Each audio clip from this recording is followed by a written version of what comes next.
Ladies and gentlemen, boys and girls, it's the Wrestling Classic Justin here, back for another episode of the TWC Show and the second week of the horrible Summer of Cena, which I will get to. I thought I was going to start off with the Summer of Cena. I thought I was going to start off with the boss, the blueprint, the GOAT, the standard, the Boba Fett DDTing, SB winning, legit boss Sasha Banks' return. I'm so happy the boss is back. Welcome back, welcome back, welcome back. But we got some news this morning, Daniel. And yes, guys, Daniel from the Dropkick Podcast is back with me for the TWC show. And we got some pretty devastating news this morning. I just woke up. I'm not going to even lie to you guys. It's Saturday morning. I just woke up less than an hour ago. Like, it's 11:50, and I woke up at 11. So that kind of tells you where I'm at. But I woke up to a bunch of DMs, and my feed filled up with the fact that Bray Wyatt has been released. Now, the fact behind that release, I don't know of as of yet, because some people are saying he asked for his release. Others are saying it was budget cut kind of sort of releases. But I think I said it best in my caption. I'm just going to quickly read that to you guys if you guys aren't following me at the Wrestling Classic, which would be very odd. But basically, I said Wyndham Rotunda, which is Bray's real name, has been one of the most innovative, creative, and unique characters in professional wrestling the last decade, who made it through the highs and lows of trying to stand out in a company where most people are just trying to fit in. Not sure if he asked for his release or not, but regardless, I can't wait to see what he does next. I will say, out of the modern era, out of the past 10, 15 years, when it comes to characters, when it comes to wrestlers that I really appreciate because them going above and beyond, Bray's on top of that list. His character was the modern day version of what The Undertaker, Kane, and Mankind was. He was the face of fear, odd, unique character for the children of today.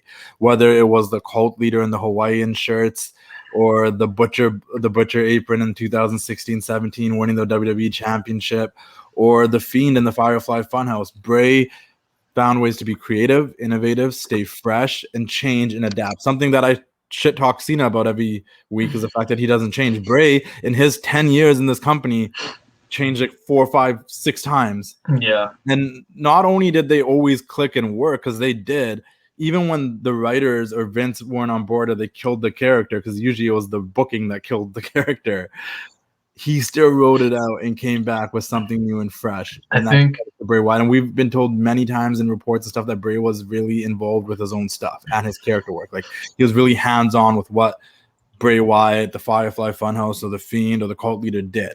Bray was once Husky Harris, a part of the new Nexus, went back to NXT, loved what he saw from that character back in the 90s, played by, I can't remember his name right now. He was part of the Skyscrapers, but the cult gimmick in the mid-90s from Dan Spivey. I forget what the name of the cult leader was, but he asked him for permission for trying to do the same character, and he ran with it on NXT, and it was fucking amazing. Daniel, I'll let you talk now. No, I'm on the same. Waylon Mercy. He tried to be like Waylon Mercy. My bad. Yeah. And I literally woke up like right when the news happened. I'm like, Bray Wyatt got released. That's crazy. But I think, the Singh brothers said it best. You'd rather have a run than no run at all, man. And he's had plenty of runs. He's won world championships. He's faced legends at WrestleMania. He's had countless moments, and I think. He's worked other good guys you want to work too. You know what I mean? His last match, he's worked Orton. He's like, he's had prime WrestleMania moments. He's the title there. And that's the thing. And you're right. The last thing that's really fascinating is, like, I know he cut that promo on Raw, or whatever, saying like, he's gonna come back or whatever, and time for a change. But his last match is that one with Orton, which was Alexa kind of just going over. That's the last time we ever see the Fiend.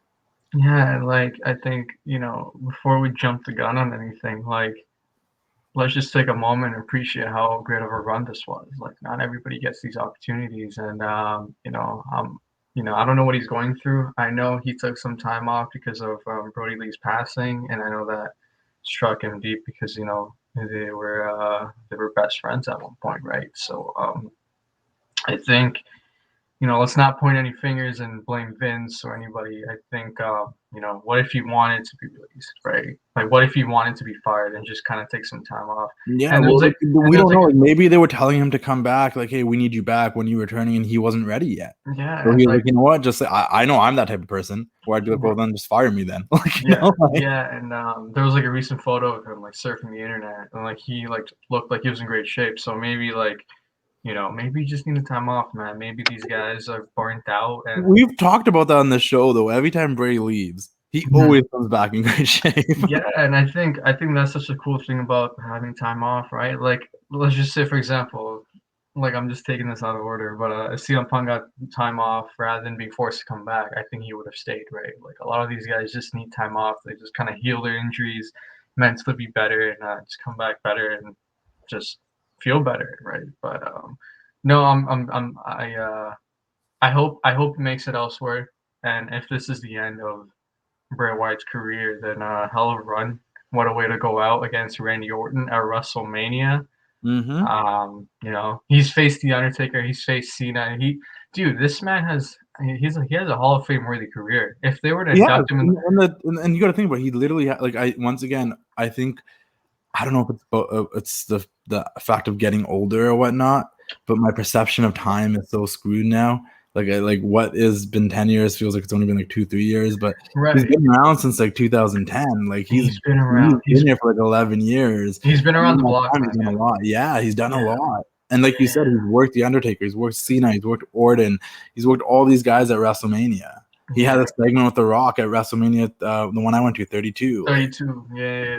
He's been that guy. He entered WrestleMania 33 as a WWE champion, bro. Not a lot of people can say that. Not a lot of people can say that. And it was against Randy. I'm sure the match wasn't what people. You worked Orton twice and Cena twice. It's pretty cool. No, that's what I'm saying. That's the cool part. And I feel like the match from 33 to compare to 36, 37? 37 was different, right? So, yeah. And I've said it so many times, like I'm a big storyline character, guys. People know that. And I know a lot of people don't like Bray Wyatt because a lot of the stuff was hokey or voodoo and I hate stuff like that. I always liked it. I always brought a different flavor to the show that you need. Like you can't be an Undertaker fan but hate Bray Wyatt. Like I think that's bullshit. You can't sit here and say you like the dead zombie cowboy biker, but not like this guy. And I think it was such a it was a marketable character. I think, kids probably loved the Fiend, whether they were scared of him or not. He was unique. He has a great mind for the business. I don't know where he ends up. Oh, if he's going to continue with wrestling, I don't even know. Maybe he's done with wrestling. Maybe he was just started family, right? Like maybe he's going to be the third man with Punk and Bryan to invade. Can you imagine? To invade AEW to become the new world organization of professional wrestling. But who knows? Who knows? It's and also like I don't know if you guys recall. If you haven't, I will post it on my Instagram story today.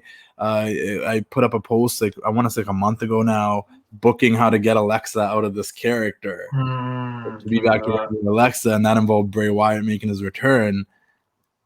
Does Alexa just stick with this character now? Like what happens?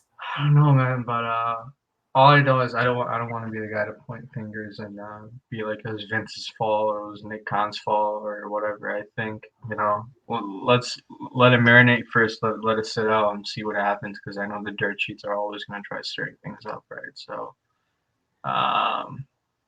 yeah. I'm quickly going to go see. I know Alexa did tweet something about Bray, and I want to go read it quickly.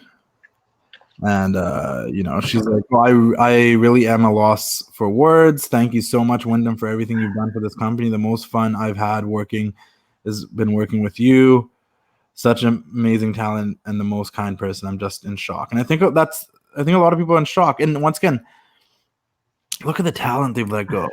Aleister Black, Bray Wyatt, the Iconics, the Singh Brothers. And now listen, I want to throw other people like, why are you saying the Singh Brothers? I've listened to their interviews thus far, and I was realizing with what WWE wants to do with India, with how hard these guys were working, and they made a point like, we were always booked in something. Whether it was the Cruiserweight Classic, being Ginger's guys, the 24/7 stuff, or just trying to rebuild 205 Live, we never weren't doing something. I'm like, that's so true, and they were always ready.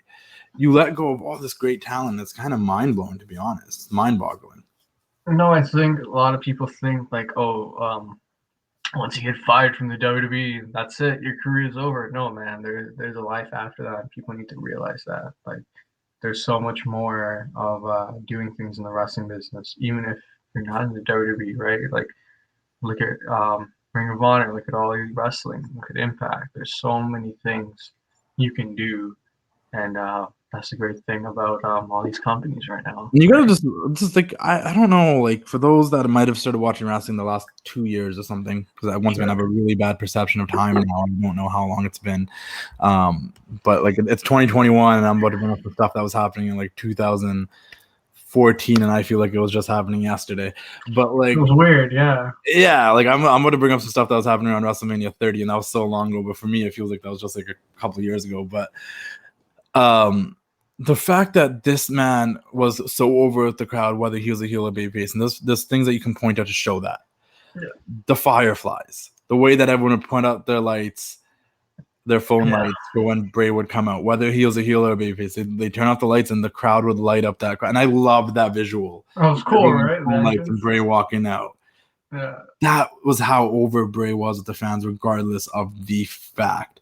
The fact that he, even as a heel, had the whole audience in there singing, he's got the whole world in his hands. He's got the whole wide world in his hands. Was like, that's how over Bray Wyatt was. I think, dude, even when he was on the Andre the Giant Battle Royal on the kickoff show, winning it with Matt Hardy, the fans still popped. He was always over. That's the thing that blows about it. He was always over. And I know we can say guys like Braun were over, and obviously the Iconics were over and they got released.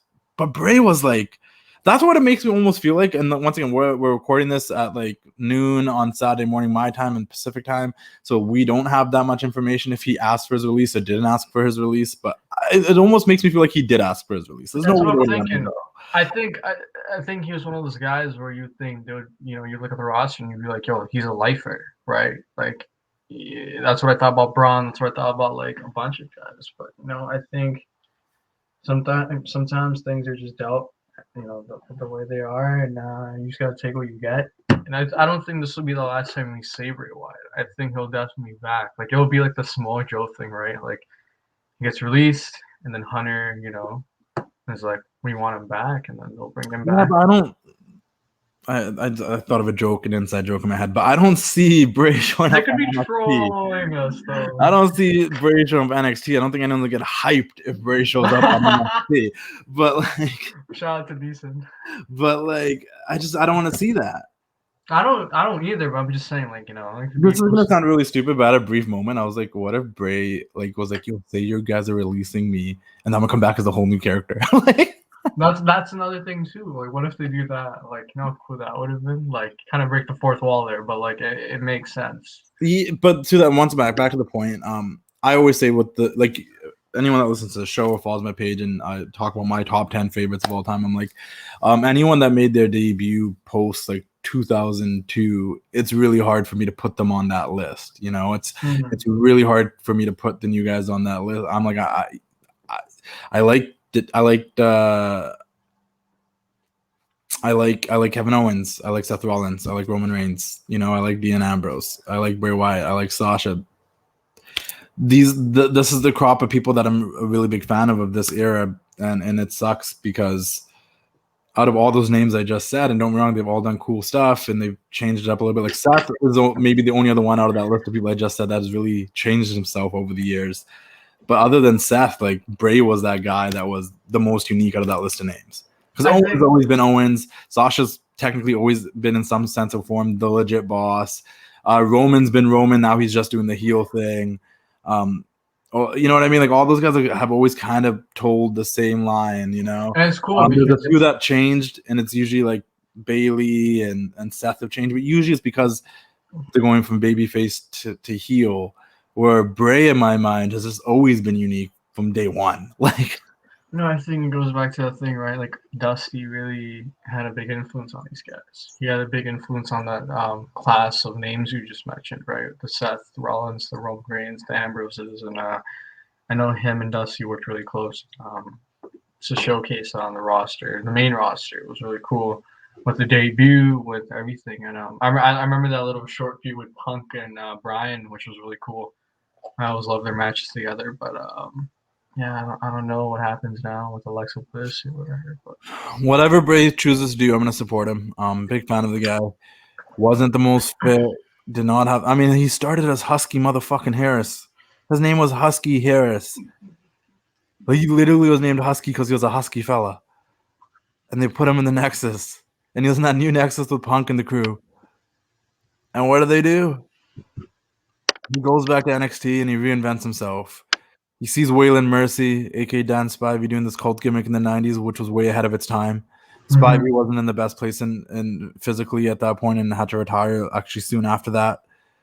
Bray reached out to Dan Spivey. He was like, do you mind if I do kind of a cult leader gimmick such as that? We saw the vignettes. I remember just very recently, actually, about a couple of months ago, I went back and started watching NXT from June 2012 when it became an actual weekly show after the whole game show bullshit.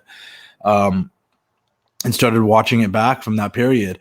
And to see those vignettes and you see Luke Harper sitting there, you see Eric Rowan, but you didn't know what was to come from that. And you see this visual of a Sister Abigail character that could have been in those vignettes. Looking back now, and I haven't watched those actually since 2012, so it's kind of a mind fuck. But I'm like, holy shit, like maybe 2014 when he made his debut on the main roster, I went and watched them back, but I haven't watched them since like way back then. And I was like, this guy had something, man. He had something, the way he talked to you and he spoke to you in his promos, the intensity. And sometimes I didn't even know what the fuck he was saying. But I was stuck to every single word. I had no idea what the fuck he was saying. But I was up to every single fucking word because it was different than any other promo on that show. No, I know. And he would like whisper everything, you know, it'd be like pretty cool, like the way he would do it. But yeah. And then when things got stale or things needed to change, he changed. Whether it was just a little bit of his look, whether it was get rid of the Wyatt family, bring them back together. I remember he had those dreadlocks. Old stories. Yeah, the dreads. He had the dreads in like 2016 when they did the draft, and he won. That was pretty cool. He finally won the WWE Championship. What a moment was that! Like, we were all so hyped. And I'm glad he's a multiple-time WWE Universal Champion. Like, I'm so happy that he has that in his career because he deserves it. Out of those crop of guys that I named that really stood out to me, the Kevin Owens, the Sami Zayns, the Rollins, Deans, and Romans, and Sashas, and Charlottes, and Becky's, that whole new crop of stars that have been coming up in these past 10 years, Bray's high on that fucking list. No, I agree. You know, and he literally has the whole world in his hands, and whatever he wants to do next, I don't know if he can continue being the Bray Wyatt character, if he's going to have to change himself. I don't know. Mm-hmm. But I'm with it. And if he just says he just doesn't want to be involved in wrestling for a bit, I'm okay with that too. No. I'd be happy if the Fiend just came back one day in WWE. I think maybe a Rumble return, but no. And the Fiend character, what a character. What a way to come back. This man got set on fire. He's like, it took people's souls and he changed them. We had a whole Firefly Funhouse match with Cena. What a creative character, you know? And that Firefly Funhouse has to go down as one of the greatest things they've ever done. Everybody was mind blown at the end. Well, like, what the fuck did we just watch? But we love it. You know? It was like wrestling, but on like psychedelics or something. Like, it was cool, you know. But I appreciate Bray Wyatt. I appreciate you, Wyndham Rotunda, and I am looking forward to see what you do next. It's a really big bummer that you're no longer here. But that's also the other thing. Like, was there a cap for the Bray Wyatt character? Like, how much more could you really do if he came back? He'd have to be the champion again, right? Or he needs to choose a new victim. I don't know. Yeah. The fact that John Cena is back and Bray Wyatt's been released makes me absolutely positively sick. Makes me sick to my stomach. Okay? Because let's get to it, because this is what you guys are here for. John Cena, week 2. First things, guys. First things first. Ha ha ha ha ha ha ha ha ha ha ha ha. Oh my god. For you fools that thought that John Cena was going to appear on television on Monday Night Raw for the actual show, shame on you. Guys, we got a special guest here. We got Nickie from Clubhouse joining us. I'm going to let Nickie up here while I berate John Cena now that we're done talking about Bray Wyatt. Nickie? Why the hell? Just audio only, Nickie. Let me go on my rant because this is what the people are here for. You can kick. Well, let me fix my face. Well, you buddy. fix your face, buddy. Let me tell you something. Ladies and gentlemen, welcome Nikki from the PWA universe on Discord and Clubhouse. Let me continue my John Cena round. For you people that thought that John Cena was going to show up on Monday Night Raw because the Summer of Cena said John Cena is going to be on Raw and SmackDown every week. Yay, John Cena about the Raw ratings not coming. Yay. He didn't show up. He showed up for a dark match. He didn't even come on the goddamn show. Because he doesn't need you. Because John Cena sucks. And he doesn't care about you people. He did not come out there in his Peacemaker costume and have a segment with Nikki Ash. Because John Cena is a lazy person that does nothing new or different. Let's fast forward to SmackDown. Okay, Justin, He comes out there and cuts a promo. Okay, go ahead. What do you want to say? What do you want to say, Daniel? I'll give him the benefit of the doubt. I don't think he's lazy. I think he's really putting in the work, and like I agree with the part where you're like he should change things up. I think he should, but I don't think he's lazy. I mean, he's working both. I said he didn't show up on the show. He didn't want to do anything extra creative, and I know John Cena has some sort of creative control. You could have put over and elevated Nikki Ash if you wanted to be this big. I'm John Cena. I'm coming back because this place needs me. Get the hell out of here, you monkey's fucking nipple. Let me tell you something. What the fuck? Then this man comes out on SmackDown, okay? And he tries to cut this promo on Roman Reigns saying, oh, he didn't want me to change. What if Stone Cold came out here? Would you want him to? What if The Rock came out here? Would you want him to change? Bruh, they've changed within their career. Within their short careers of 7 to 8 years, they changed. They did different things, Mr. Cena. When Rock came back in 2003, that wasn't the same Rock from the year 2000. And The Rock from the year 2000 wasn't the same Rock from 1998. That's true. Stone Cold Steve Austin from 1997 wasn't even the same Stone Cold Steve Austin in 1999.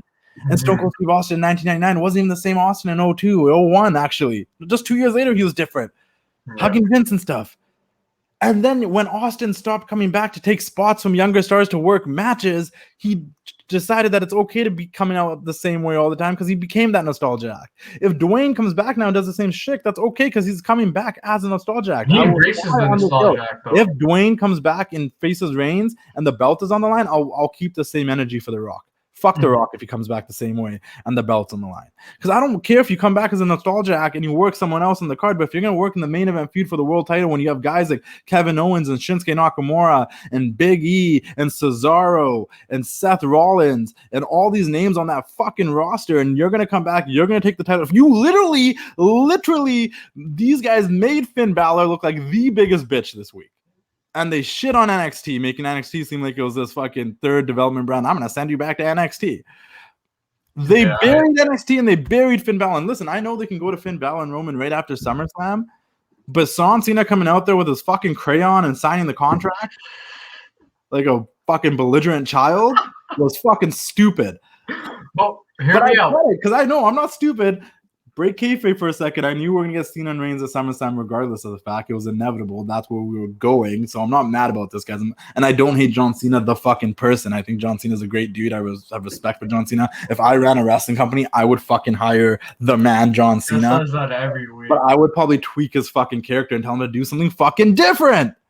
You come out there and you try to compare yourself to The Rock and Austin coming back to Nostalgia X. Bro, they changed. You've been doing the same shit since 2006. When Baron Corbin came out, I was like, I'd rather have Baron Corbin versus Roman Reigns than Cena and Reigns. That is just fucking ridiculous. Baron Corbin has been killing it though with his character work recently. I told you, and you slept on Baron Corbin the entire time. You're like, no, he's boring. I'm like, no, he's boring. This is the most entertaining shit Baron Corbin's done. Okay, but he's still like one of the most entertaining parts of SmackDown. He is now for the last couple months since his car got totaled. Repoed. My bad, wrong word. But John Cena, guys. I don't know. People are like, oh, you has promos. Like, he heard you saying the same shit stuff. Like, no, bro. He came out and cut the same shit. He screamed. He yelled. He brought it down. He tried to bring the fans in and pounded them. What do you guys want to see Baron Corbin do? Like, it's the same shit since 2006. Bro, get a new shtick. Do something fucking different. And then you come out there saying, I don't need to do anything different. The funniest thing of your promo was the missionary comment, but that was off of Roman Reigns' back. And then Roman came out. You know what Roman did? He cut a legitimate fucking promo. That was good. Then, guess what? Cena says that I'm ducking him by choosing to face you as if you aren't worthy enough as he is. As you aren't good enough as he is. That's true. And what Roman should have said if I was writing this promo is, I'm looking for the future. I'm looking for guys like you and I to be able to come back 10 years from now and help the younger stars properly, unlike Cena, who's just trying to come back and steal the spotlight for himself to promote some stupid movies. That's what Roman Reigns should have said. I want to work with you, Finn, because I believe that guys like you and I that came up through NXT together, we're the future, not guys that came up in OVW back in 2002. That's what Roman should have said. His time is now. No, his time has come and gone. Cena's time has come and gone. We have moved into the new era of professional wrestling. Hell, you might as well just have the summer of fucking Trish Stratus and have her come here and beat everybody.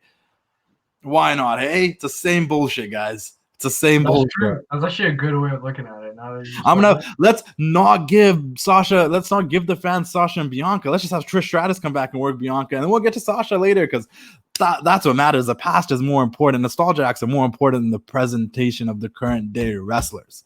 No, we need Sasha and Bianca. We need Finn and Roman. We need to build new stars. We don't need Cena versus Roman. And if you want to give us Cena versus Roman, put it somewhere in the middle of the card like Seth and Edge, because it shouldn't be for the World Championship. If anything, Cena should come back and work Big E. Cena should come back and work Finn Balor. Cena should come back and work Bobby Lashley, who probably needs this rub more than fucking Goldberg's going to give him. But no, he comes back and works the biggest, most popular star in the company that could really be working with other stars to put him over, because Roman doesn't need to beat Cena. He's already done that. Yes, is it a draw? Yes, is it going to bring people's asses into SummerSlam? Yes, is it going to make money? For sure, but guess what? Motherfuckers are going to go to SummerSlam regardless of the fact, because it's in Alliance Stadium, it's in Las Vegas, and it's the biggest pay-per-view event since fans have been back. That's true. I'm already fucking sold on Sasha and Bianca. I'm already sold on Seth and Edge.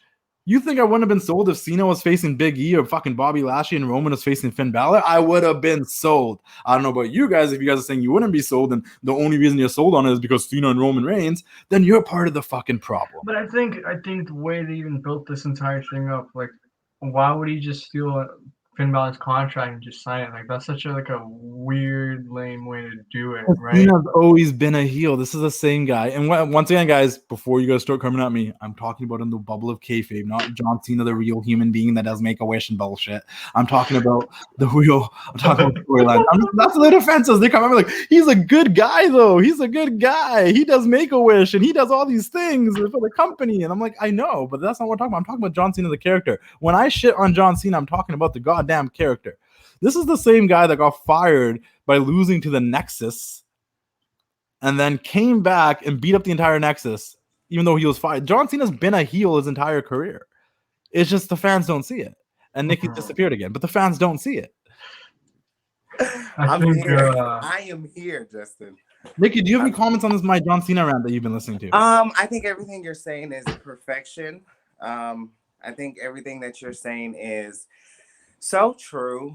We literally just got done talking about this in Clubhouse. There's no need for him to come back and be in a title picture. The nostalgia's there.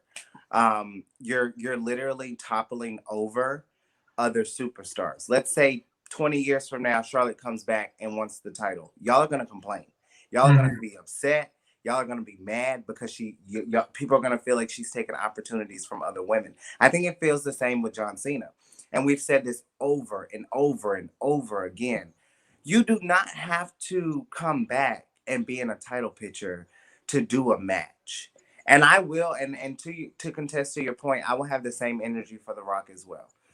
There's no need for people who have had their time many years and continue to have their time come back. Now, to that point, it's different for Randy Orton because Randy Orton has never left. If you put Randy Orton back into a title picture, there's a difference because he stayed consistent with the company. He's built a different character. This is not vapor. We're not seeing the same Randy Orton from the 2000s, early 2000s to 2009, even to now. Did you say vapor? It's a big, the Viper, vapor. You know what the fuck I mean. But to that point, like it's a waste. I mean, it makes from a marketing standpoint, I get, why they do the Goldberg and the John Cena title thing. I get it. I mean, it makes sense to people who are active wrestling watchers and who are just into the product of WWE. Some of the things that are done are to keep that effect of the older crowd, if that makes sense. Like that Attitude Era fan that, you know, watches Monday Night Raw but may not know anything about NXT or not even watching SmackDown, or may watch SmackDown because it's on Fox but still doesn't know who these people are. And it sucks because you're literally like you're in a realm with people like AJ Styles and Samoa Joe and Shinsuke Nakamura and even Baron Corbin. You know, like I feel bad. You know, I'm a huge Baron Corbin fan, and for the character itself, I mean, it was good to see him involved, but what does that do for Corbin or even Balor? What does Balor benefit from John Cena coming in and writing? Yes, I want to actually ask you about that because you're like our resident, like, biggest NXT fan on the Clubhouse side of things. Like, you host the NXT rooms. That's like your thing. You know what's going on there at all times. I'm like really on and off when it comes to NXT. And I asked you this already. I'm like, yo, that promo, and then it's not Roman's fault, but just like someone wrote some of that promo. Did they just make NXT seem like the bastard stepchild? They have been for the past couple weeks. I mean, even with Karen Cross bringing up the title. When KO brought the title, there was a relevance of just in a magnitude of fans like KO is here. And he's not only here, but he's here with the NXT title. I think what they want to do the most is to make they take any opportunity to make NXT still feel like a development, when in all reality, NXT is putting on phenomenal matches and doing better with the division in a sense. Now, can NXT be stale at times? Yes, any wrestling promotion or brand can be. The problem is that with NXT, we don't see the same people. You may see Tommaso Ciampa and Thatcher wrestle one week, and then you may not see them again. Whereas with Raw and SmackDown, it's going to be a consistent. If they bring somebody back, like we're in a 15-city thing. I think we're only in 2 cities with John Cena now at this point. So we still have so much more to go. So many more weeks of me ranting on John Cena, folks. What is the value besides bringing the nostalgia? And honestly, like I said, I'm gonna stand by this, and I know most people won't agree with me. Roman beating Cena does nothing extra for Roman Reigns. He's already beat him. It's already happened. It does nothing. Yeah. And when Roman says that, it's true. Like, it does. Like, I get the marketability. I get them thinking it's a draw, and it is. A lot of people are hyped about it. But I'm like, you could have put Cena against anybody else. Yeah. Big E, Shinsuke, Corbin. Fans would have just showed up because they'd be happy to see John Cena. And he actually could have put someone over. And Finn coming back to the main roster working with Roman, that would have made Finn relevant again. That whole Instagram post where Roman's like, welcome back to relevancy, there is some truth to it because they treat NXT like it's not part of the main roster. Yeah. I mean, look at Samoa Joe. Samoa Joe hasn't been in a title picture in years, damn near. And now he goes to NXT, and then it's like, he's here to save us. Well, I mean, Karrion Kross went back to NXT like he never got squashed by Jeff Hardy, and it was a thing that ever happened. Well, and you have some superstars, like, and this is why I respect Johnny and Tommaso and Candice LeRae, because they want to stay in NXT and build NXT for the future, not just for the time being. Where you have, like, and not to knock them, and I love them too, but like Austin Theory and Bronson and Cross, they want to be on main roster. But look at Seth Rollins. Seth Rollins almost got fired for damn near begging to be and asking them consistently, when am I going to be there? When am I going to be there? When am I going to be there? I do wonder. I know he probably doesn't have regrets of leaving NXT, but my question to a lot of the people who built NXT is, when Charlotte went back, it's like she went back to the house that she helped build. Are other superstars going to feel that way? And do they feel like that the foundation that they created, that they kind of left it and kind of let it do on its own? Or did those superstars even think NXT was still going to be around? Like, if you go into the Shinsuke and the Kevin Owens and the Seth, era. I think from that point, when Shinsuke guys were there, they were aware it was going to still be around. I can't confirm that Rollins guys really believe. Like, they already went to the FCW era, then NXT. They're probably like, oh, this is just another one of them. But once it became what it became, and it kind of became its own larger than life, like, underground wrestling show for WWE, I think that's when they're like, oh, this is something. That's when a lot of people started saying, like, I'd rather just stay down here than go to the main roster. I think that was around the time when Finn was champion, 2016. Yeah, like Finn, Owen, Shinsuke. That era was when I think they started realizing, like, I remember Bobby there, Oscar. Yeah, Bobby Roode was in the crowd for, I think, one of the takeovers, and people lost. Yeah, let me ask you this question really quickly. So we saw them. We'll move on from John Cena for now. I'm just gonna point blank. I don't care about John Cena versus Roman Reigns. I thought the way he signed the contract shows that John Cena's been a heel. Once again, guys, I'm only shitting on John Cena character. I like John Cena. Everyone's coming at me like I hate John Cena. Like, what do you have against John Cena? Nothing. Just do something different. And you coming out there cutting a promo about how you're okay with not doing something different, it just shows how much you need to do something different. Yeah. And yes, you might have been good at missionary for 20 years. Still boring, bro. You couldn't even how long is Johnson? Just look how long John Cena's relationships have lasted.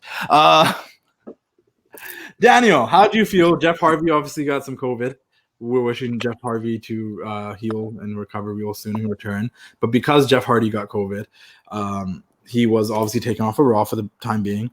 Rumors were that they were going to have him and Karrion Kross continue the thing to the point where Karrion would bring Scarlett in, and then eventually Scarlett would be the reason why Karrion would start picking up wins. Instead of that, they put the two losers from their matches last week, Keith Lee and Karrion Kross, against each other, which at one point was an NXT TakeOver main event. Absolutely. They put them on Raw, and they had a great match. I'm actually not going to shit on the match. The match was actually good for what it was, but that was like a lose-lose situation, don't you think? It was a double-edged knife sword, right? Yeah. I said this on the show last week. I was like, why are we booking two guys who desperately need a win against each other? If Keith Lee wanted to come back, he could have faced somebody else. And I know Keith Lee is going through some stuff. I don't know what it is. He said he's going to tell us about it. He's in a legal bind with his name. And I don't know if it's still going on, but it's his actual, like, his real name. And we talk about this. Shout out to Mika, because Mika knows a lot about, on Clubhouse, Beauties and Belts. She knows a lot about what's going on with Mika, with Keith Lee. And that's why we've also haven't really seen Mia Yim either. But I don't know. Like, that was a waste, honestly. Like, yeah. I thought the idea with Jeff was going to work. Too bad that it didn't. I do think that he does need Scarlett, and I think that's what would have worked well with the storyline itself. But why put him with Keith? Like, if you're trying to bring Keith back and then bring Karen up, why put them in a match together? Against each other. I mean, you don't want to job anybody out, but then you just job Keith Lee out, basically. Yeah. No, I agree.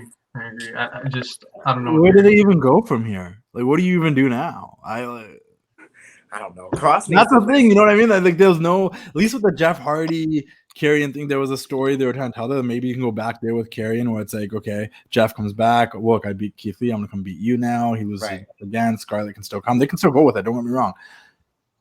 Once again, still hyped that No More Words is back. As much as I call him Jeff Hardy and joke around, like I love that thing. I'm a Jeff Hardy fan to an extent. Maybe not as much as you, Daniel, but I am a fan. But what do you do with Keith? I mean, have they ever had plans for Keith? Yeah. And this goes back to did we really need Goldberg back? Because you could have built Keith Lee versus Bobby to SummerSlam. That could have happened. I don't know what they're gonna do with Keith. I feel like, I don't want to be that guy who shits on Keith Lee, but like, it's not even his fault. It was never his fault. Ever since he came to the main roster last summer, I believe, around that time, or around the fall or whatever, he had that match against Randy Orton at Payback, and and he won. He won against Randy Orton. Randy put over a young talent, and we thought we were gonna see something, but he just kind of like faded out. You know what I mean? And that is a story of Keith Lee's career on the main roster, and it sucks because I remember it was him versus Drew McIntyre for the WWE Championship on Raw, and guess who comes out after? Goldberg. Guess who comes out this time? Goldberg. It's like, it's this reoccurring theme here. Like, wow. I love how Goldberg, most people have to win matches, beat the clock, to get a title shot. Goldberg comes out there and just says, "You're next," and it's like, "Oh, man got the title shot." Okay. What is this? Is that in his contract that I can just walk out there and ask for title shots? That's what we do now. I mean, John kind of does at least John had to put in some work and had to get to sneakily sign that contract to get his match. Goldberg came out there and got it. He brought his crayon with him. He signed the contract with Cena with his big blue crayon, and he got that. It was awful. It was like Cena. I'm like, what is this? cheesy, corny. He just continues doing it. Nothing new. And the grown men with their beards and their Cena gear were popping like 12-year-old adolescent pubescent children. Last thing about Raw, they had Bobby squash the Shelton Benjamin and Cedric, the Hurt Business. I know that seems odd that I would say I would still be okay with Shelton and Cedric helping Bobby beat Goldberg and getting the Hurt Business back together. Does not hurt Bobby. He is a heel. So if he gets help by two other guys, that's okay. I know we're trying to make Bobby look dominant, that he needs no help. So I understand that argument too. I just really want the Hurt Business back together. That's all it really is. And that can open up a title opportunity for Shelton and Cedric. If they help him, they can say, didn't want it. We helped you keep it. Yada yada yada. I would rather see them fight. Bobby instead of Goldberg. Like, it was a triple threat at SummerSlam. What are we benefiting from seeing Goldberg for the probably 700th time at SummerSlam do something? Once again, I will go back to it in this sense. If Goldberg wasn't in the WWE title match and was facing someone else on that Raw roster for a one-off, for a nostalgia act, I would have been okay with it. Yeah, but it's just because he's in the title picture. That's what bothers me about the nostalgia acts. Cena had the opportunity to still be relevant, change himself, and come back. And we all know Cena's leaving right after, guys. He was one day to Madison Square. Like, you guys really think he's gonna win the belt and leave? And then, stupid. Dumb. Are you dumb? Like, are you dumb? But Goldberg, like.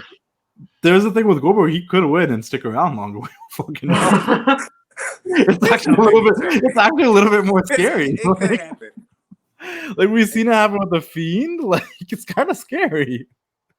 It is, and it just what are we doing at this point? Like, what are we doing as far as character development and creative? What are we doing to push the mold of other? Like, we have AJ Styles in a tag.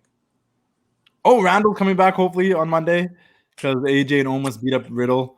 Like, have Goldberg and Randy, like they could have done Goldberg and Randy. I mean, we're getting Seth Rollins and Edge, and I feel like that's the feud of. And I'm so happy. I'm so happy Edge. Bianca, of course. I'm so happy Edge is out of the title picture and he's working Seth. Like, I'm so happy. Now I'm okay with Edge. Like, I'm happy to see Edge because he's not in that title picture. And not even that Edge is a nostalgia, because I'll be honest with you, he doesn't feel like he's doing the same thing he was doing in like 2010, 11. He actually feels new, like this Edge got to come out of retirement and reinvent himself and gets a second chance in life, which I like. But I'm happy with Seth and Edge, so I get your point. Yeah. But I think that's the feud. Like, that's the feud that we want. I'm happy with the stuff Ginger's doing with Drew. It's something fresh for Drew, keeping him out of the title picture for a bit and giving Ginger something relevant to do for the time being. As they should. Really quickly, we're not going to stick on this one for a lot because I'm going to ask you about NXT, and then I got to jump to my girl coming back, and then we're going to talk about AEW. But Charlotte Flair, Nikki Ash, Rhea Ripley, what the fuck is happening? You put the belt on Nikki Ash. You have Charlotte beat her. Nikki Ash, as the champion, is playing this whole "I'm the underdog. I'm gonna beat you." What is happening? I'm representing the Wrestling Classic today, but as y'all all those of you on Patreon can see it. See what she's showing out the Charlotte Flair shirt. Queen season, always. It's a dope shirt, by the way. Appreciate it. 500 level. Hey, fun fact: the only women's wrestling shirt that Danial owns is a Charlotte Flair shirt.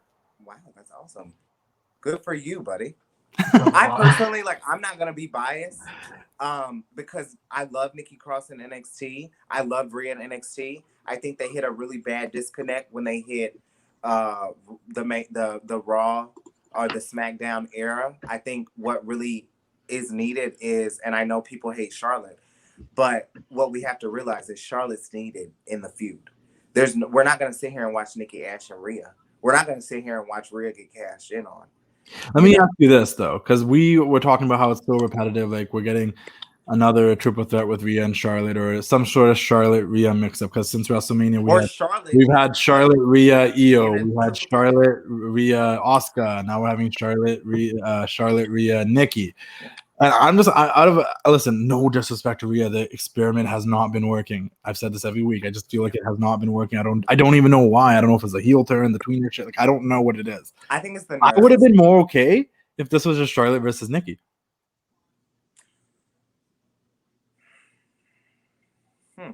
I don't know how I feel about that.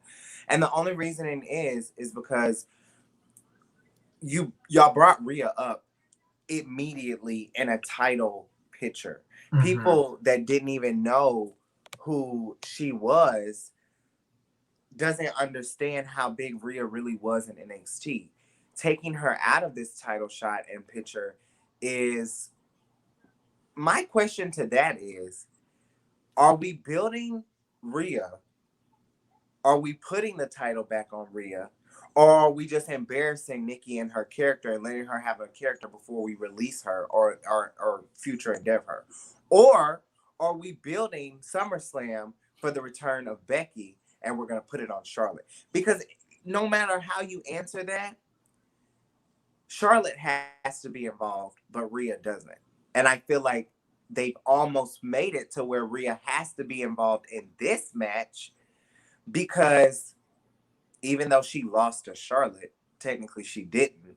It's almost like, well, we can't just push her aside because of the way we brought her in. We brought her in a title picture.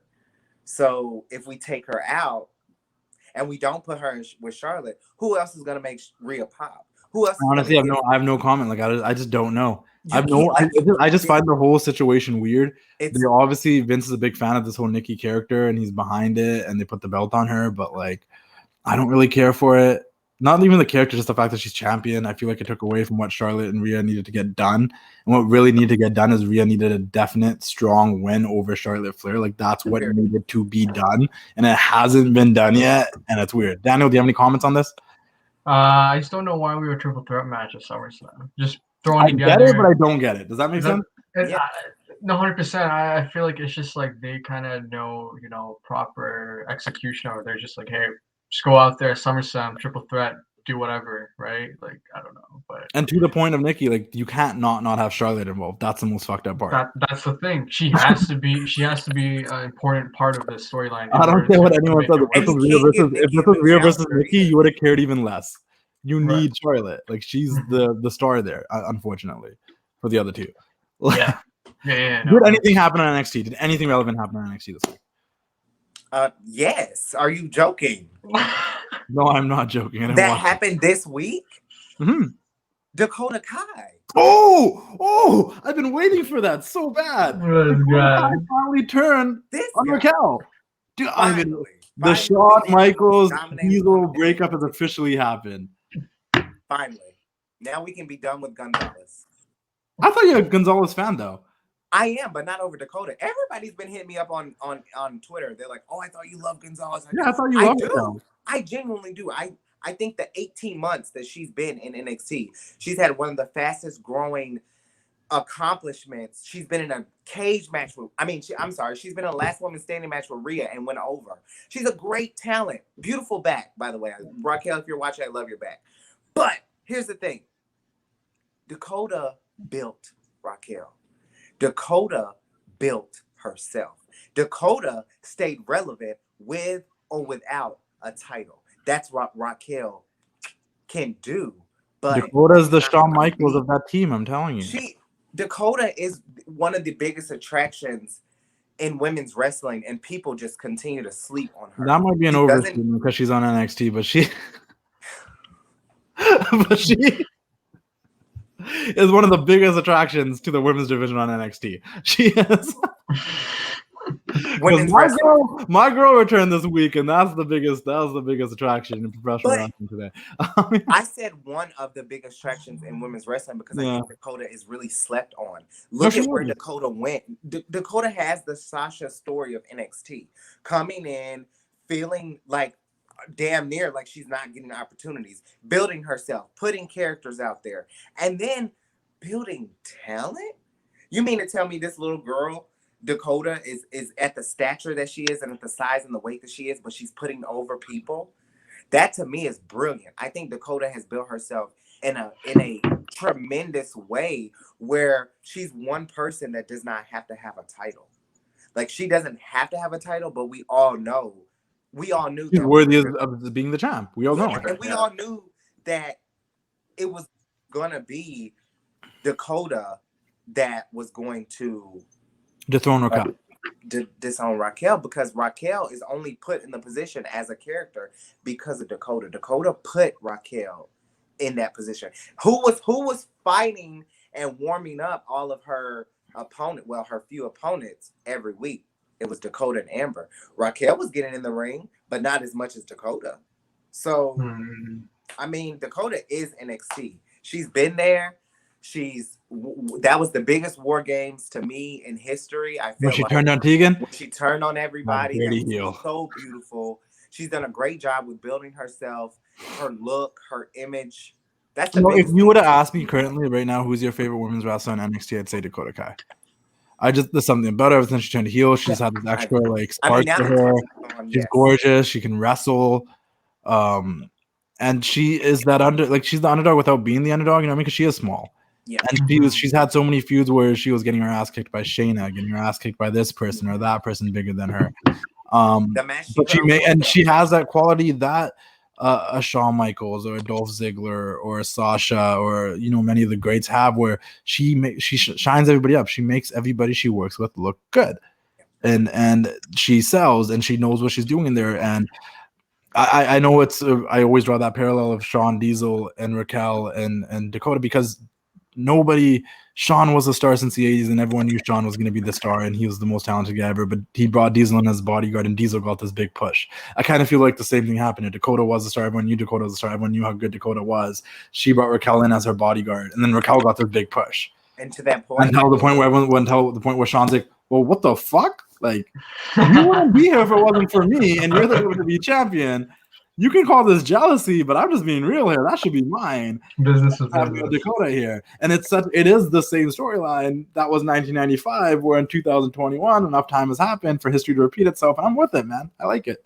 And it had to happen that way for Dakota to really solidify herself as a champion and a superstar in NXT. Since we already talked about Bray, and I'm sure you know, but Samoa Joe is fighting Karrion Kross without a doubt. Yeah, and that's a big deal too. But we'll talk more about that as more develops as we get closer to TakeOver. But I think Joe might be taking the NXT title off Karrion Kross if Karrion Kross goes to main roster fully. We talked about Cena already. We talked about Bray. I talked about it briefly at the beginning because I was super excited, but we're gonna talk about it right now. Sasha motherfucking Banks is back. I know Daniel's shaking his head because we're about to hit Sasha Banks Appreciation Hour. Yeah.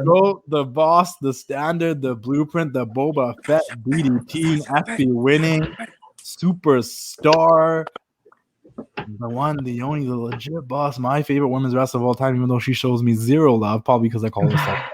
Sasha Banks is back, baby. Welcome back, welcome back, welcome back. How you feel, Daniel? I know she's your favorite wrestler. Oh my god. Good for her. I'm glad this time that you just shat on her all week, and now you're like, good for her. Okay. No, good for Mercedes. I don't know her personally, but I'm happy for her. The same way you feel about John is kind of how I feel about Sasha. No, I'm serious. I like you Mercedes. hate Sasha because how much the people in your life love Sasha. That's your problem. Maybe, I don't know, but here's do you think she's too pushed? I don't think she's too pushed. I just hate how her fans or whatever. He hates Sasha because he hates Sasha's fans. He doesn't hate Sasha. He hates the way that Sasha's fans act. But what was I saying? No, it's cool. You watched Sasha Bianca like 6 times. That's not my problem. You chose to do that. You forced me to do it. But anyways, I'm glad she turned heel. As the night progressed, I think I popped for that. I was like, she's gonna turn heel, and it's gonna be great. And it was great. I can't wait to see the match. And it really reminds me. You can't wait to see the match after you just complained about watching Sasha Bianca 6 times. Let me get to my point. It really reminds me of Austin and Brett because listen, let me get to my point. I love this. I think you're right. So go ahead. Listen, their match at WrestleMania in Chicago was different compared to their match. I think it was Survivor Series, I believe. Right? So yeah. I can't wait to see what they're going to do different. I think, Tyson Kidd always produces Sasha's matches. So I know he has a great mind behind these matches. And I think we're in for a treat, man. I think this is going to be something different. I'm going to take the floor for a second. I really love that Bret Austin comparison you just made because I used to say a lot, and I still say, actually, I don't know why I'm saying I used to, that Austin wouldn't have been Austin without that program with Bret Hart in 96, 97. Yeah. Bret, even though he beat Austin every single time, made Austin a star. Because people remember Survivor Series. They remember WrestleMania 13. They remember the Canadian Stampede. And they remember that no matter how many times Bret beat Austin, Austin was a thorn in Bret's side and was just a dick. And he was saying shit that made the crowd pop, that they had to do that double turn where Bret would heel and Austin turned babyface in a way. Mm-hmm. Sasha is making Bianca a star. Because I love Carmella. Obviously Carmella's my girl, sweetheart.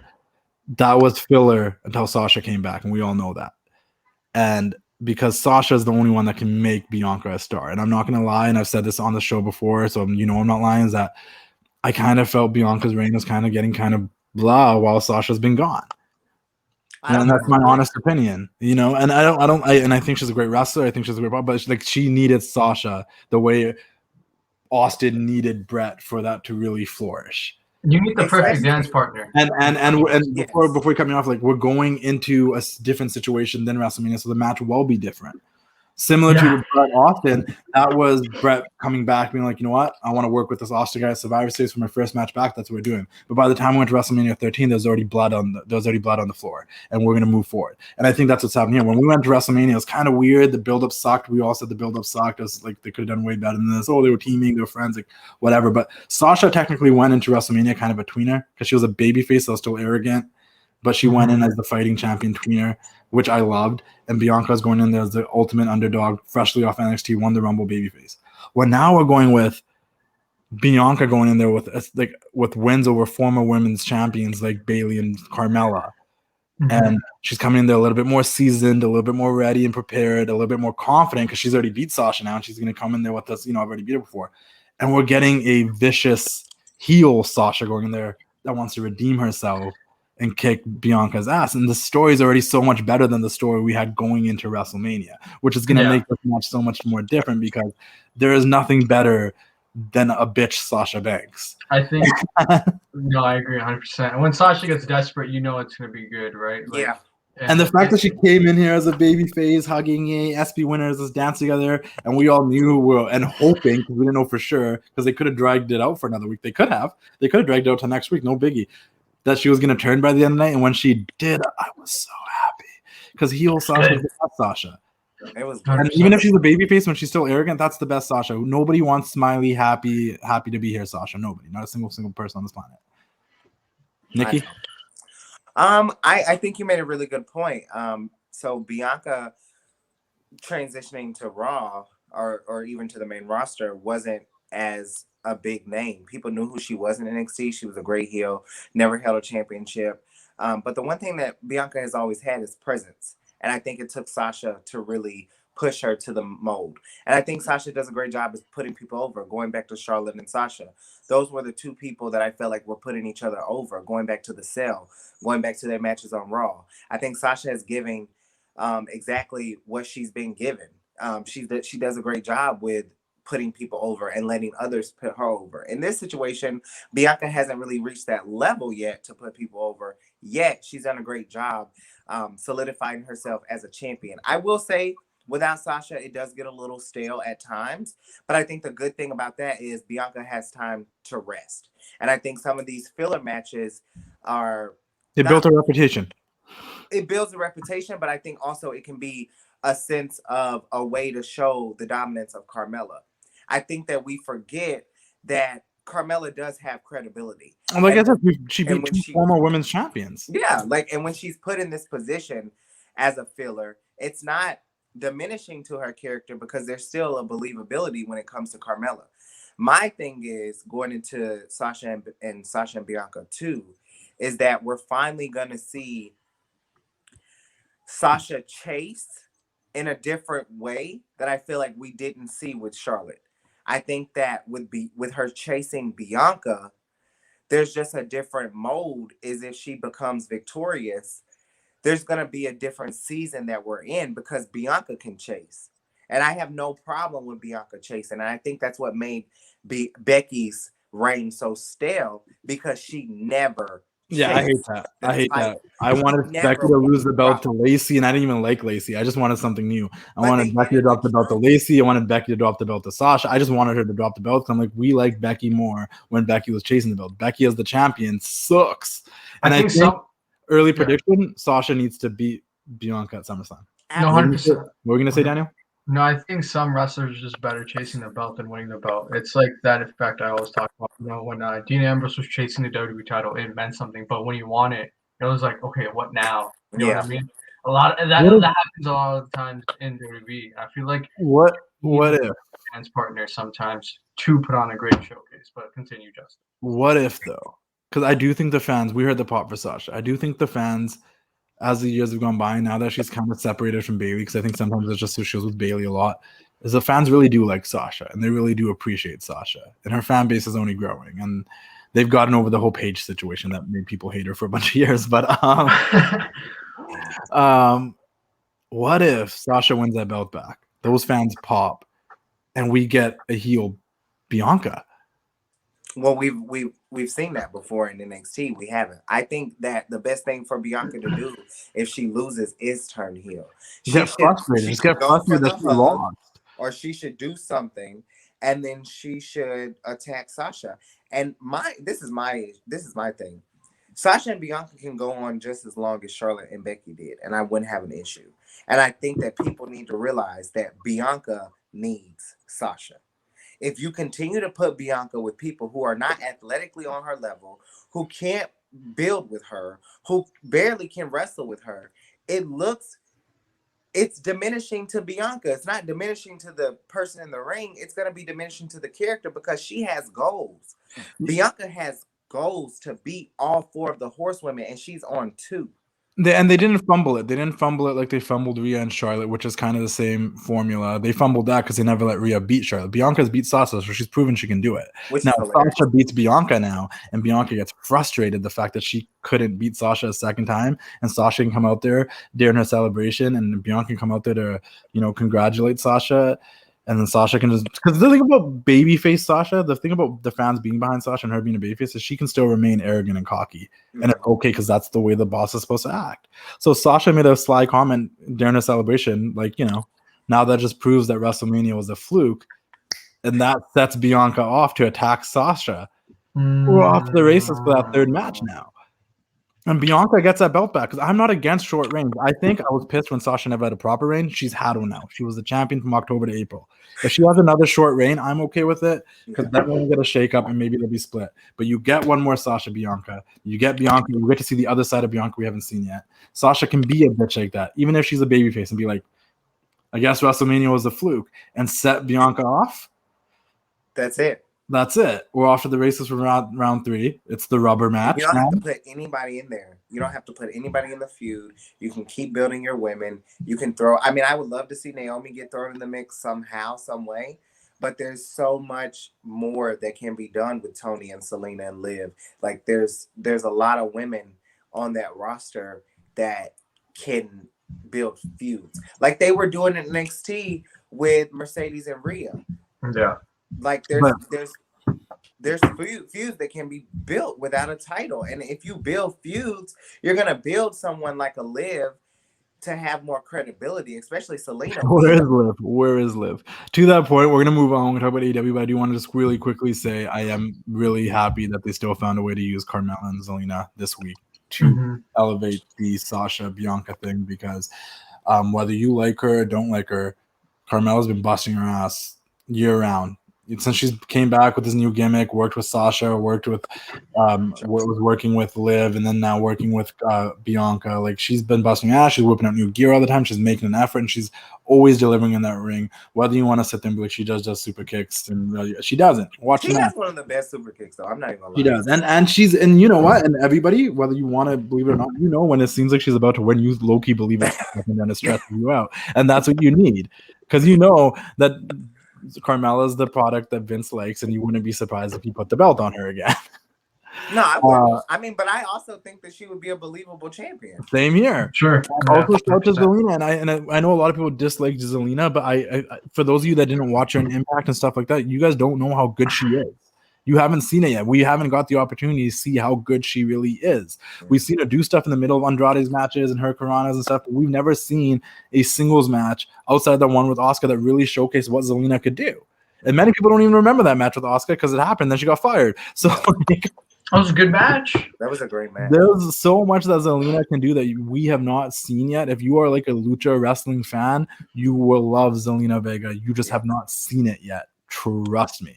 Speaking about lucha wrestling, my boy Juventud Guerrera is coming back. I'm hyped. For Jericho's, what is the third labor of love or whatever it's called?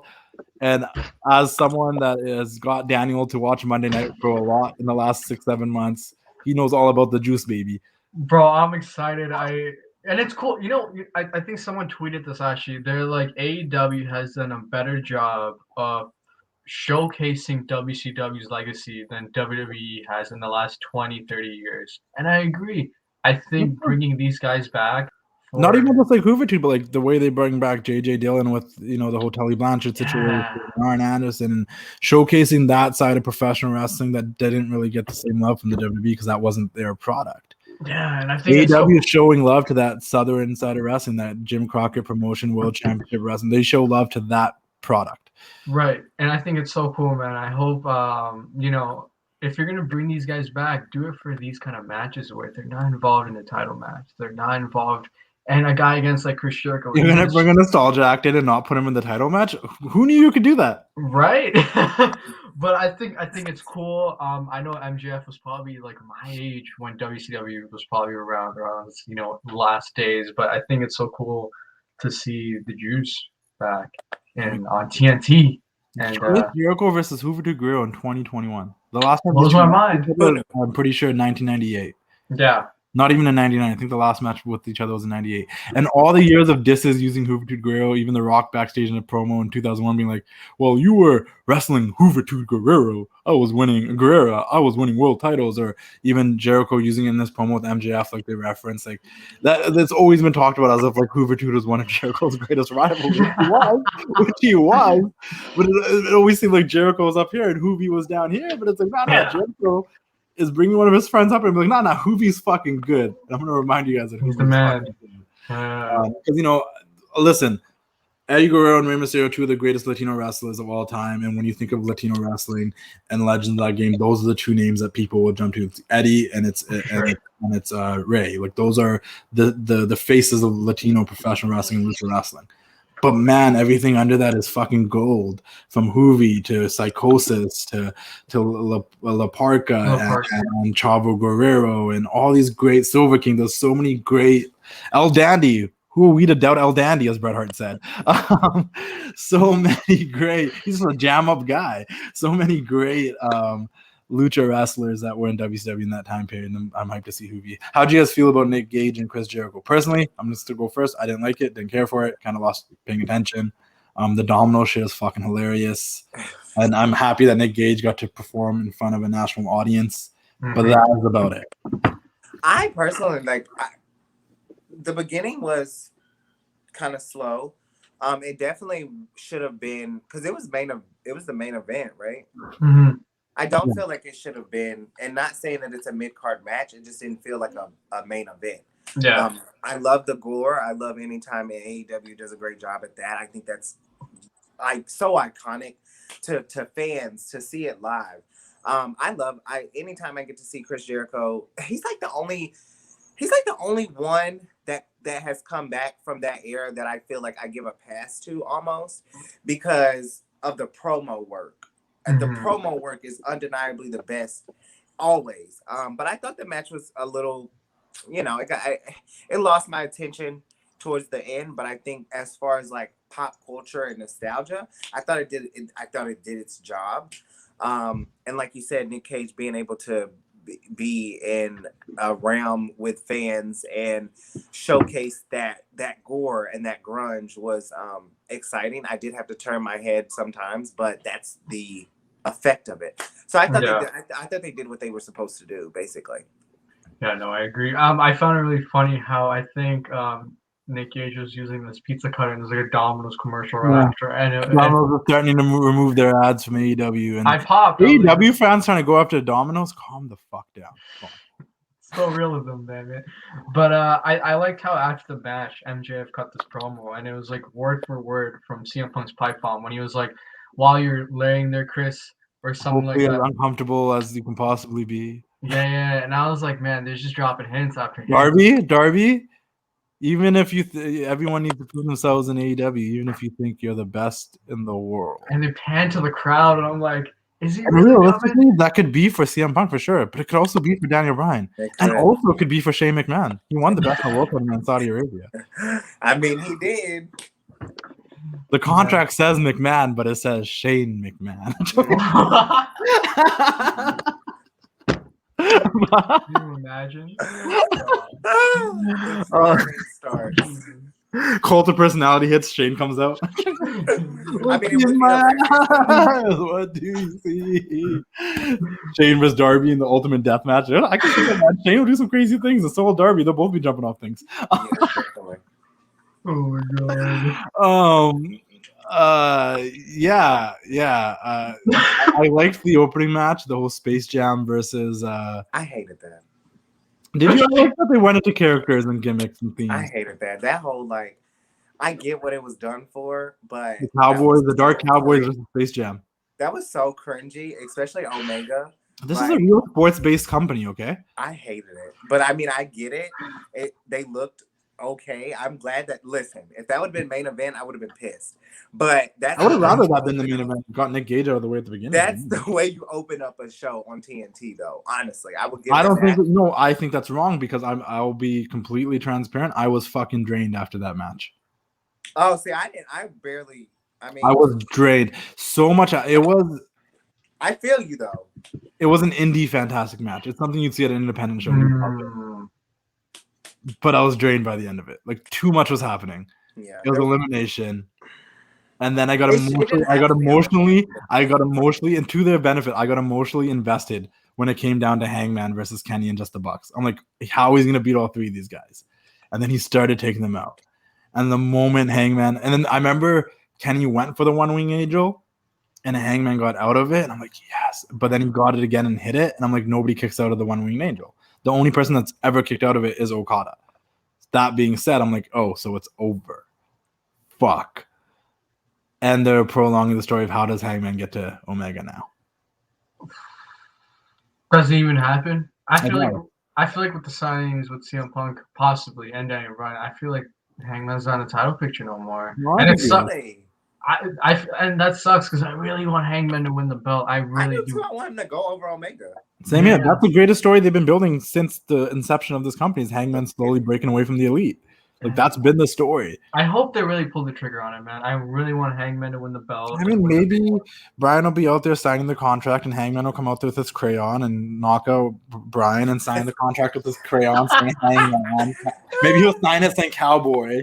And Omega can just sit there with his version of Paul. Omega can sit there with his version of Paul Heyman, aka Don Callis, being like, "Wow, I'm pissed off about this," because it works in other companies supposedly.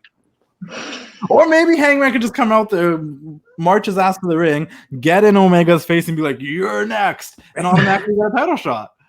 Maybe that could happen. Hey, don't count it out. Anything is possible in the world of professional wrestling. Anything is possible. Never say never. But I fuck with Hangman. That pop you got, the whole cowboy entrance is cool. What else happened on this show, guys? FTR fought Santana and Ortiz finally. I was looking forward to that match. It was a good match. I hope Cash is doing it right. He got a really nasty cut near the end of the match. He was gushing out with blood. Hope he's doing good. Happy FTR won. I know this is not over yet. Looking forward to see where they go with it. What do the women do on this show? What did the DMD do? What did she do? She just cut a promo, Nyla Rose. And then we had Thunder Rosa, your favorite. She fought, didn't she? Julia Hart. She fought Julia Hart. Yeah. The girl that looks like she's 19 years old. Your favorite. Why is she my favorite? You love Thunder Rosa. She's like top 5 for you. Moxley challenged Tanahashi. Tanahashi's trying to go after the US head, but Moxley's like, what the fuck? Why can't I fight you? I wanted to fight you this entire time. So we'll see how that goes. Looking forward to that. That's a dream match. something cool that I'd be looking forward to see. And I think lastly, the other thing that really stood out to me in AEW this week was Aleister Black just, kicking the soul out of Diogo Del Sol's body. Yeah. Just literally just took that guy's soul out of his body with one kick.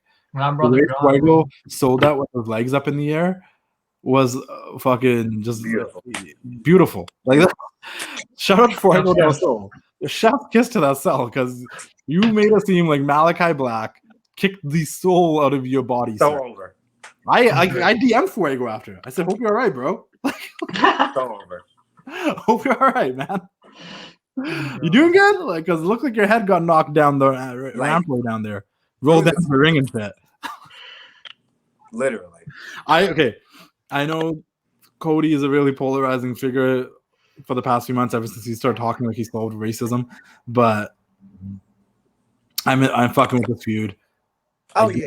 I like it. Everything they've done segment wise, where they make like what they've done really good with this feud is making it seem like the segments weren't planned and they're just happening in the moment. It's something that I love. When something doesn't seem like, and now coming up next is Cody Rhodes. Like, no, it's just we end up seeing Cody and then something happens and it turns into a brawl. And I like that because it's like, oh, we weren't looking for it. You know what that does? And that's the old school technique. It's where it's like, hey, don't switch the channel or go somewhere else because you actually might miss something because you don't know what's going to happen next. Yeah. Wrestling's got into this really weird formula of like letting us know everything that's going to happen next, which gives you the opportunity to be like, I'm going to go change the channel. I'm going to go take a shit. I'm going to get some food. Like, you're going to go do something during that period of time because you don't really care. But if you feel like, oh, if I step away for a second, I might miss what happens between Cody and Malachi. Hey, guess what? You're probably not going to step away for a second. And you put that on your story. I think you made a great point to the whole Sasha thing.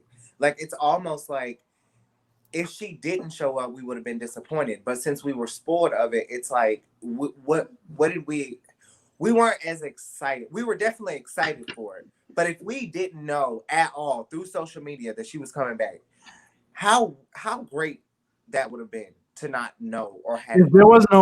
If I didn't wake up in the morning to it's being reported by PWI that Sasha Banks is reportedly returning tonight, I would have still been saying I hope she comes back tonight, but without actually thinking that she might, because I thought she was coming back at Rolling Loud and she didn't. I thought she was coming back to SmackDown right after Money in the Bank and she didn't. I thought she might come out of Money. So like having that speculation and not happening is cool, but like now that you're saying like it's confirmed that's most likely happening tonight, that kind of took away from the excitement because I'm like, well, fuck, I'm still gonna be excited because that's my girl. Like I'm always happy to see her and Carmella. Like those are my peeps, but like even the one shows me love and the other doesn't. It would have been more exciting if I thought she was coming back but wasn't sure, and then she did, and I'd be like, fuck yeah. You know. It would have. I went into watching SmackDown and be like, well, I got to watch because I think Sasha's coming back. But I would have watched regardless because I thought Sasha was coming back. You know. Anything else you guys want to add before we wrap this up? I just want to say that WWE dropped the ball with Britt Baker. That's it. Daniel, please push Dolph Ziggler. All right. My man didn't even get an entrance this week on SmackDown. Neither did Mella and Zelina, so I know how you feel. Those are both my girls. Zelina's my friend too, and didn't get an entrance. Mella didn't get an entrance. Pretty disappointing. So depressing. Guys, my interview with Bianca Corelli, aka Santino Morella's daughter, drops this Tuesday. Make sure you guys check it out. Subscribe to my YouTube channel. Make sure you subscribe to the TWC Show, wherever you listen to podcasts, either on Apple Podcasts or Spotify. If you are a Patreon subscriber, which you can subscribe to as low as $2, you've already seen the interview. It's been available to you guys for about like a month now. But if you aren't a Patreon subscriber, it will be available on YouTube this coming Tuesday. Bianca Corelli, she's a professional wrestler. She's a pageant. She just wrapped up her school. We talk all about that. She has the same energy her dad has, man. She wants to be a character. She's willing to do anything. And it's honestly a really fun interview, and go check it out before she pops off because I promise you she's going to pop off. So go support Bianca. Jump on the bandwagon before you can get called a bandwagoner. Other than that, guys, yeah, be there first, right? Other than that, guys, follow Nickie at Nikki Bushi at Instagram. You guys know to follow Daniel at Daniel M8 and at the Dropkick Pod. Make sure you guys subscribe to the Dropkick Podcast. Don't know when another interview is coming out. Hopefully soon. And what are you trying to say there? I know, what a lifestyle. Keep doing the thing, everybody. Stole my catchphrase. Keep doing the thing. Appreciate you all. We'll see you all next week. John Cena still sucks. And the boss is back in good old Wyndham. Mr. Bray Wyatt has the whole world in his hands. He's going to kill it no matter what he does next. Keep doing the thing. Ooh, yeah. Dig it. And that's another one in the books. Thanks for joining us, Nikki. It was good. Thank you. We got to do this more often. It was fun.